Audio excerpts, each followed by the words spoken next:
Are you interested in media coverage with over 80,000 podcast playbacks per month, along with automated outreach to thousands of customized targets to grow your revenue more efficiently?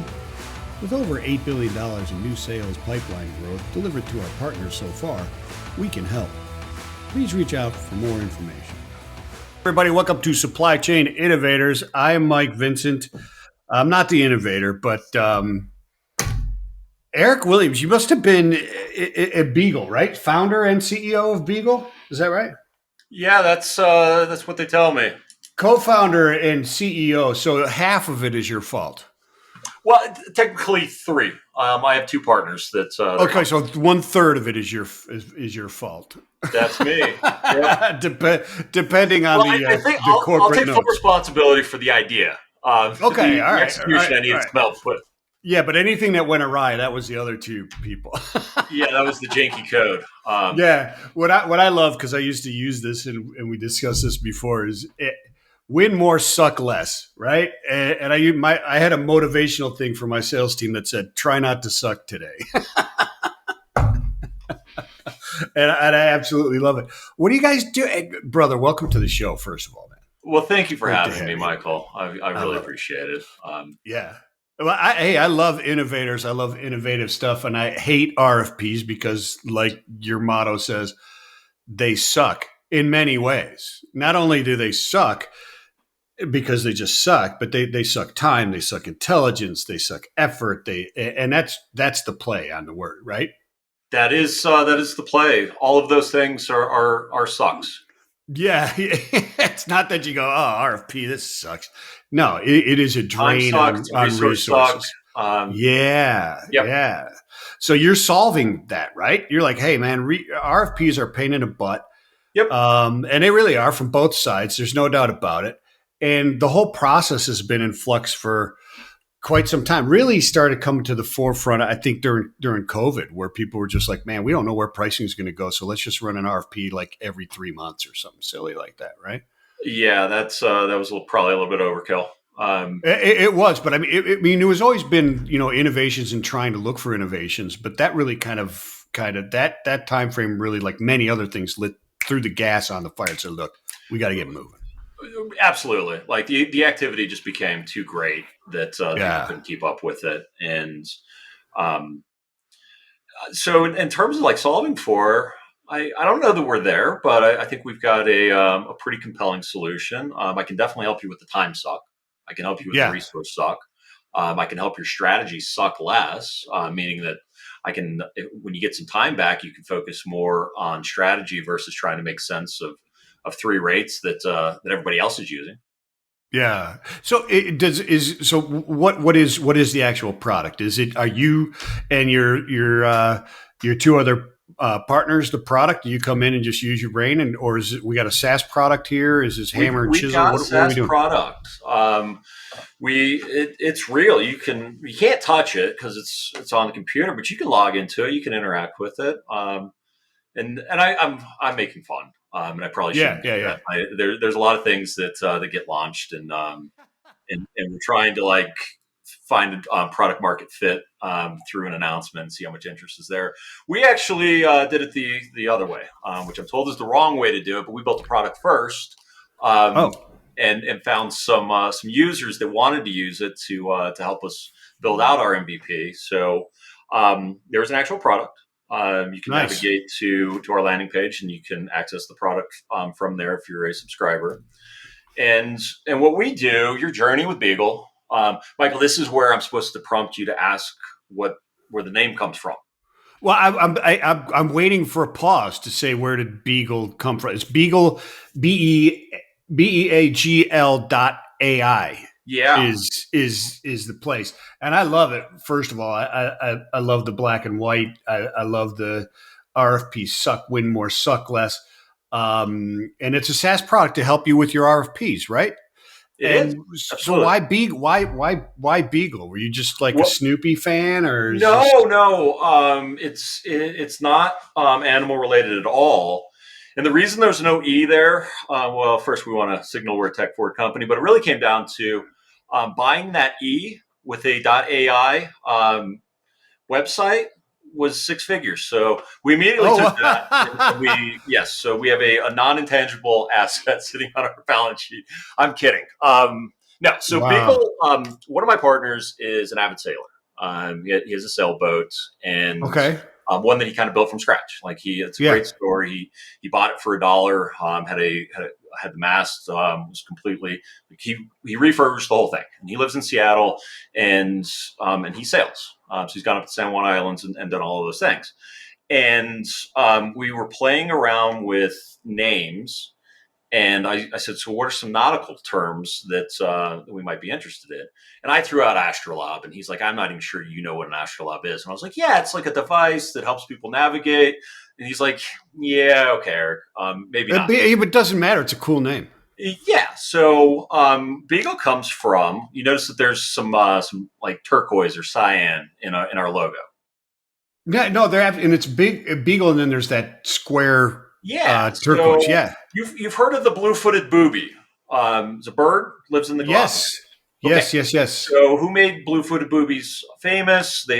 Darwin observed them when he went to the Galapagos. Darwin's boat was the HMS Beagle. So that's where it comes from. Okay. See, that's a bit crazy.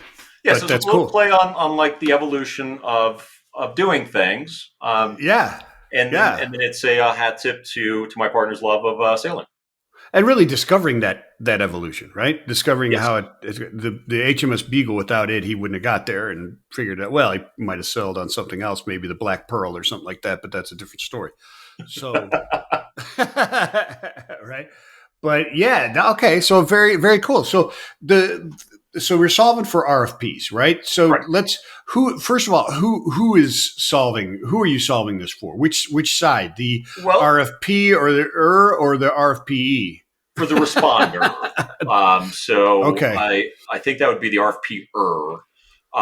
So the brokers and carriers that are going to be responding to an RFP. Initially built this with brokers in mind. I've had some very good conversations with some large assets that apparently lack some of the tools that I just assumed that they had. So we are exploring some partnerships there to tweak the tool a little bit so that we can turn that into a tool that asset carriers can use as well. So these are people that are like grabbing these things, these large CSV files or however the data dump was done, and then throwing them into an Excel spreadsheet and trying to figure it out. Yeah. And here's the thing, right? So like one of the questions that I've asked everybody, because I'm a fan of best practice and trying to scale best practice. So I've probably asked this question 50, 60 times in the last 3 weeks of folks. Talk to me about how you would respond to one lane and that has some annual volume. And the very first thing that everybody comes back is I look at my internal history first. Okay, well, you get an RFP file, it's got 5,000 lanes. How do you get to your internal history outside of looking it up lane by lane? We can all go into TMSs and we can download that information, and then you've got to do like a left 3 on your zip code, and then do a VLOOKUp off the gateway file, that, and then how is that VLOOKUp? How does that VLOOKUp go again? Well, there's the XLOOKUP now too, which is a little bit better. Comma, space, false. When I started doing this, people were still using index match, and I was like, oh boy. Well, this is even more complicated. So it's 2025. Let's not do that anymore. So let's get over your journey with Beagle. Again, play on this nautical theme. But your journey with us starts by I need to learn who you are as a company so I can help you. You're going to upload some order history. When that's uploaded, we're going to start going through your order history with our models. We're looking at what lanes you run, which carriers you're using, what your carrier utilization on those lanes are, how often you're reloading carriers and doing all of these things. So then you get a nice network map that tells you who you are. You kind of use that. There's some BI that will be coming that we're starting to build out there, so you can see how lanes are performing at origin and destinations. And contribution of profit, that type of stuff as well. Yeah, all profit stuff, carrier usage. So you can go in there weekly and do that. BI is coming. We'll continue to just build that out. I believe in customers driving that. So we'll engineer it when we have enough density of customers to not have to re-engineer it at a later date. But once Yeah. I know who you are, now I need to learn who your customers are. And we're going to do that through the RFP. That's their network. That's what they do. That's what they take to market. There may be some exceptions, but for the majority of it, that's what they're doing. They give that to you. You can upload it to a sonar, green screens, a DAT, and you get some great information back. You get these nice like lane indexes that have tons of data, and these are great products. But you get a high, mid, and a low, and then maybe you get some additional information, and you're missing some context. When you upload an RFP to us, because I've got your order history, I give you 7 tabs of information. We put it into Excel. It's not like you would think an Excel file that has 5,000 lane bid that has 7 tabs on it would be this massive thing, and then you click through it and it's just going to spin. No, we've got this thing down to less than a megabyte per file, and it just moves very smoothly. But on that first tab is I'm going to show you your top opportunities. So gone through your network. Where do you have relationship buying pattern? What lanes are exact matches to your customer's network? What lanes are backhaul matches for your customer's network? And the goal there, then we use a little bit of NLP so that we tell you why this is an exact match. So it's based on like how many shipments you've had, your carrier utilization, who your core carriers are, what percent of the volume that they've taken, things like that. And this is the goal there is RFPs are done in teams, and oftentimes these teams don't talk to each other. So you've typically got sales and you've got pricing, and the pricing person is a conduit between sales and the carrier team, and they're supposed to be able to drive all this value for you. So the first thing we want to do is show you where you have great matches and you might be able to add value to this customer. Let's peel that off. Let's get that in the hands of the seller so they can start crafting their sales narrative. Then we have you go into our RFP tab where you're going to build your bid. You'll be able to bring in your favorite flavor of rate indexes. I can't announce it yet, but we do have a partnership with, in my opinion, the best one, and we'll be able to API that rate in for you. And then we'll show you your matches again. I add a transactional one because it is important for you to know that you actually have history on that lane, because some of those carriers might be able to use them relationship lead. You just haven't been doing it. Then I can compare your buy rates to the index. I'll give you some market edge. And then this is where like we start actually getting into using your own data. So you can go in, you can look at a place where you have a match. What am I actually selling back to the customer here? I know I'm going to target it, but what's my narrative back to the customer? So instead of looking up by lane, like, okay, is this a good lane for us, and going into the TMS? And Michael, I think I've done this like 250,000 times in my life, and I want to puke every time. I can't believe I'm admitting that, but let's not do that anymore. So we've got a hyperlink. You can click on that. It's going to take you to all the carriers that have ever run that lane, forward and back. You'll be able to see all the information associated with them. You can click in, you can see all the shipments that they've run, so you can see what rates are, and be able to do that. And you're kind of crafting a sales narrative.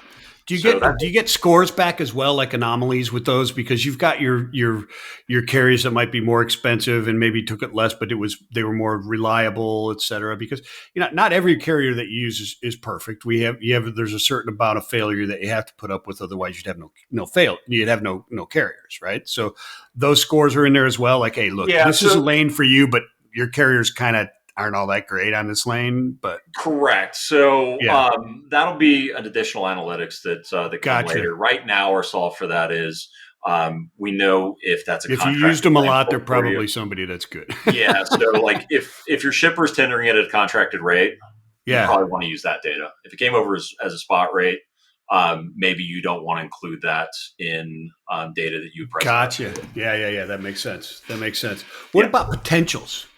So in other words, like you got a stable of carriers, right? Maybe you're not that big of a broker or whatever it happens to be, and you're looking to grow with this RFP. Do I have people in the stable out there that would accept this lane that I'm not running right now, but they want it? Michael, have I done a demo for you yet? Did I prompt you to ask that? You didn't. So, but I love that you asked it. So we built that. Okay, cool. Yeah. So where you don't have any order history, you might have a ton of order history sitting on sticky notes in people's desks, just waiting for loads to hit the board, or it's sitting in their head, and hopefully they don't ever forget it. We have a couple of ways to generate actual lane history that is from conversation, or the second best way to get lanes, which is Yeah. you talk to a carrier and they said they'd run it. So if you don't have any history, this becomes a process problem. A pricing person may call out to their carrier team, "Hey guys, Memphis to Atlanta. Does anybody have any carriers?" And I've done this, and then like it gets posted on DAT. It's like a ghost load, and like people are like, "Well, how much we got in it?" Like, no. I'm just trying to figure out like, do you have carriers that would run it, and kind of give me a rough. Yeah, just I don't know who to call. Okay, well, just fishing. Let's solve that problem first. So we have a carrier recommender algorithm. We go through and we look at all the inspection data that's out there. We're trying to find state-to-state matches. Can we observe the carrier that has been inspected in the states that the shipment is in? And then we look out into the Beagle network. So there's a network effect to our product. And what we're trying to do is we're trying to improve or give more fidelity to the inspection data by looking at order history. Yeah. So if I can observe a carrier that's run on that state to state in inspections, and I can observe that they've actually picked up orders for somebody in the Beagle network that originate in final in those two states, then that increases the score. Obviously, the more that you do that, it increases the score higher. And then we are looking for if you're set up with that carrier, because we want you to be working with people that you know. I think that's important, and that increases the score. And we're going to show you your top 10 matches. Yeah. Now we've got we've solved our process problem. Like we know who to call. But all right, so let's say customer said focus on these 40 lanes. We have no history on all those. Well, if I send out 10 carriers across 40 lanes, now I've got 400 bits of information that have to come back to me. Now we have an engineering problem because we created a process to go get this information. When you upload your information, I'm going to create a CRM for you where you can input the actual preferred lanes of the customer. Yeah. When you go into there, let's say you called, I like to use this example, Birmingham, Alabama to Tifton, Georgia. And there's a carrier out there called TVS. DBA is Deep South. They're going to show up in your carrier recommendations. Say you call them and they confirm that they'll do that. You can put that information into their profile, click save, and then whoever's pricing the event has to rerun their file. So let's say you went through, you grabbed all of your sourcing assignments for targeted lanes on a Monday. By Thursday, everything has to be back in. So it's now all in the system. We don't have to field all 400 of these rates coming back via email and Slack. It's right there in front of you. We rerun the bid, and then you get a tab that has all your user input. And what you're going to be able to do with that, Michael, is anytime you have a bid that matches those lanes, either forward or reverse, you're going to see those carriers show up again and user input it. So if you don't have any history, you're a $20 million broker and you're just getting going, and you want to take the top 50 lanes by volume of every single one of your customers' RFPs and create assignments for them, we give you some carriers to call. You can call your own carriers, put the information in the system. We've digitized all that tribal knowledge. It doesn't have to live on sticky notes. And then we give it to a place where you can go sell it to your customer. There you go. Yeah, see, that's one of the things that is so difficult with. I mean, there's many different things with the process of the archaic, really hammer and chisel RFP process that we have, and that's one of them. There's so much other opportunity in many of these that you're not looking at because you're focused on the lanes you currently run. Correct. Right. And you're missing all those lanes that you could be running or should be trying to develop that are in there that are also solutions that the shipper's obviously looking for. Otherwise, they wouldn't be in the RFP. Correct. Right. Really, really, really interesting. Do you think we have something, Michael? What's that? Do you think we have something? You've been around this industry. I don't know. I don't know, man. You might. If I was investing, I'd say probably not, and I'd need half the company for a little bit of. But you know how that goes, right? Hey, listen, Eric. Half of a watermelon is better than 90% of a grape. Where have you heard that before? That's hard to argue with. Unbelievable. No, it's absolutely huge. The things that you gave me, some of the stats that you gave me were unbelievable as far as the TAM that you guys Yeah, addressing. it's a big town. It's massive. And, what's interesting to me as well is the fact people like yourself, finding these opportunities to address and to, bring into the present day, right? And really make much more efficient and bringing these new technologies to make, because people think, oh, well, everything's done. It's 2025. Everything's automated. Well, nah. Then you got people like Tom Curry and Prasad Galapali coming in and doing Q'd, which is like, well, shoot, yeah, duh. I mean, you put the ham between the pieces of bread. Here's another one of those that is, no, you've definitely got something, because once you see, hey, this is what you're doing, it's like, well, duh, I thought somebody already figured that out. Those are the best. Right. Right. That's how I feel. Those are the best technologies when everybody goes, well, crap, I thought somebody already figured that out. Nah, you got a winner. Right. Well, thank you. And yeah, I think it's beautiful. Hey, I would use it, because I'll tell you what, me and you might know him as one of the analytics people at FreightWaves, and a very, very smart one, Zach Strickland. He used to be my pricing guy. He used to be my pricing guy at a company called Express Global Systems. And we do RFPs constantly. And we were always in. I mean, he was an Excel master. He had to be, because it was 2005. That's all you had was Excel. You know what I mean? And 20 years later, we're still doing RFPs in Excel. And 20 years later, we're still doing the same crap. Well, and Mike, I've done an RFP in an HTML format before, and I will never. I just wouldn't respond to it again. I had to go into every single cell and change the value. So cells and like RFPs in Excel are probably where they should be. Rows are free, columns are free. You can create calculated fields. You can like my bid. It's at my previous employer. My RFP file would go out to column DO. I'm not kidding. Boy. That's the amount of information that we would bring in, because those are decision variables that we might want to use. Oh God, that's unbelievable. That's awful. It's awful. I mean, this is absolutely tremendous. So, you guys are out there, right? I mean, you've launched. How long have you guys been out there?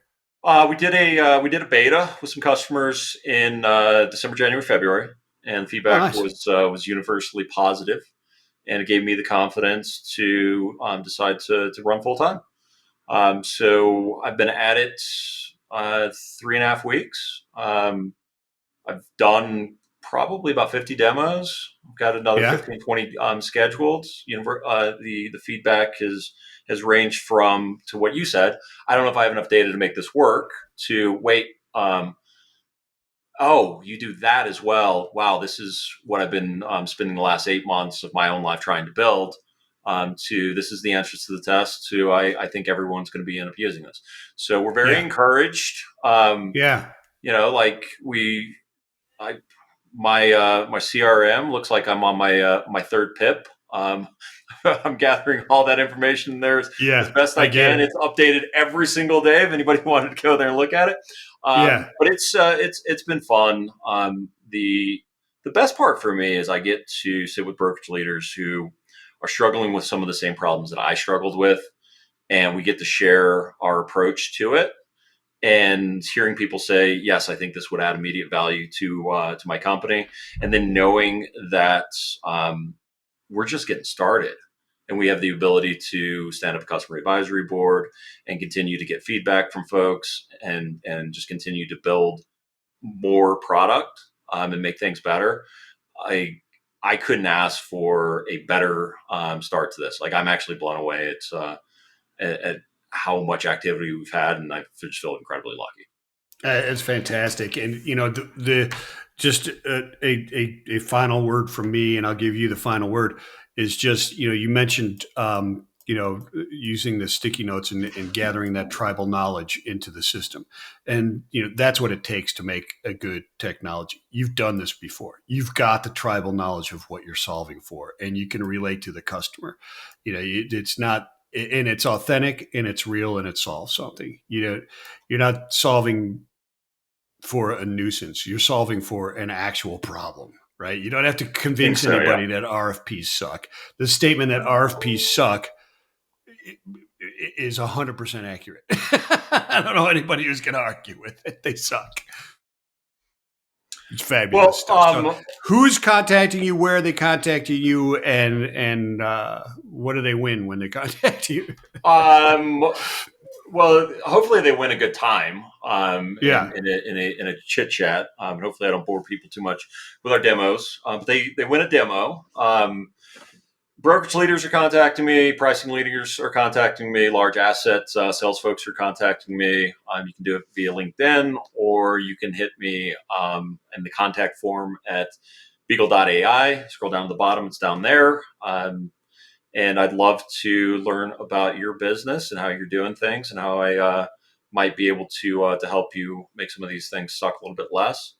And I know we all need more time, but it's not just more time we need better tools. And I feel like we're solving for that. Fantastic.